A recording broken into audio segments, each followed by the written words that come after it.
I'm Katie Uhlmann reporting for Katie Chats at SMITHEE TV in downtown Toronto.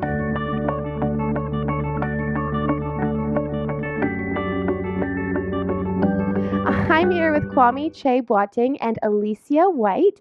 How does it feel to have your series Haphead out and series/feature out on the air? I am thrilled that it's finally out because, this has been in the works for what feels like a year and a half, almost 2 years. Jim sent me the novel of the story, and I read it, and I had been into it ever since. So finally seeing it out and having other people seeing it is just a huge weight off my shoulders. So I'm excited to truck on forward. Same, excited, nervous.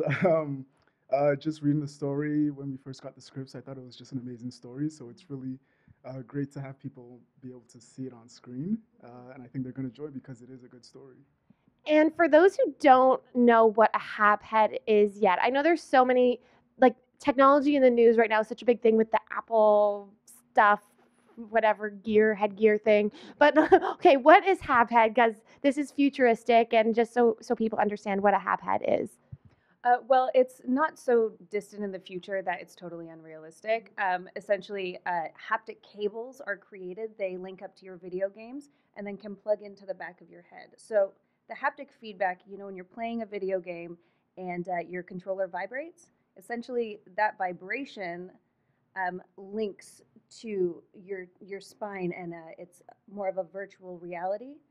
So Hapheads are the people that shave that back part of their head so they're able to plug in, and that's how they learn their skills. And what was it like for you guys on set? Because it was, there were a lot of white uniforms, and, it was like slightly futuristic. So what was that aspect like for you? A lot of it comes after the acting part of it, where they do all the graphics and all the tech stuff. And so having to pretend everything is there was really fun. I mean, there's a scene where I noticed this like little miniature electronic robot thing flying above us, and I have to actually notice it and pretend that it's there. And it's pretending all this stuff is there is really difficult for me, just because I'm used to having something in my presence. But I don't know, it was a good experience, and just working with people who know what they're doing and know what kind of feedback to give you was great. So a lot of it was a green screen, I take it, while you were shooting, or? No, not even green screen, just putting it afterwards into the, really? yeah. That is so cool. And Elysia, tell me a little bit about your character as well, being such a strong female lead in this story. Well, that's actually my favorite part about Maxine, because she's an 18-year-old girl. She just graduated from high school. She's intelligent, and she's not hung up on boys or hung up on, nail polish colors or frivolous things like that. She's just this strong, independent woman who wants to better herself through fighting and through learning these new skills, because she wants to put her best foot forward.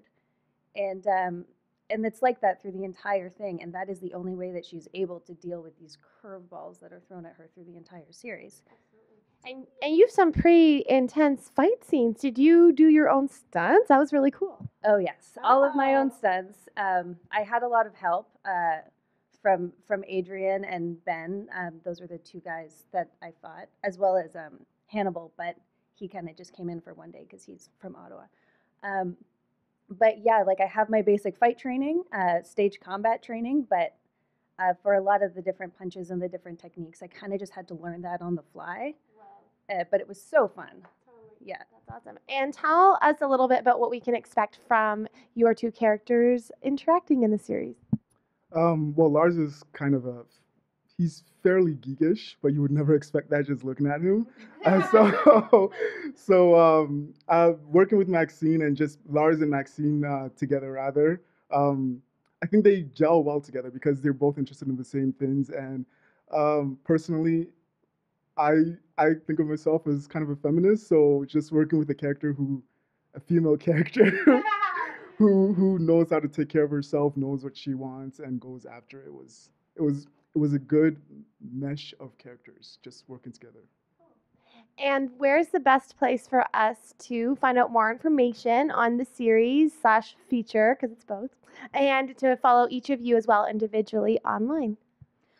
Well, everything is available on www.haphead.com. We've got a blog. We are going to have some behind-the-scenes supplementary content coming out as well. So all of the basic information can be found there. Also on Twitter, we're at Haphead. I am at Elysia Cassandra. And yeah, all of that info is kind of out there in the world. And are you on Twitter as well? I am not on Twitter, but I plan to be eventually. Yeah. Someday we'll watch out for that.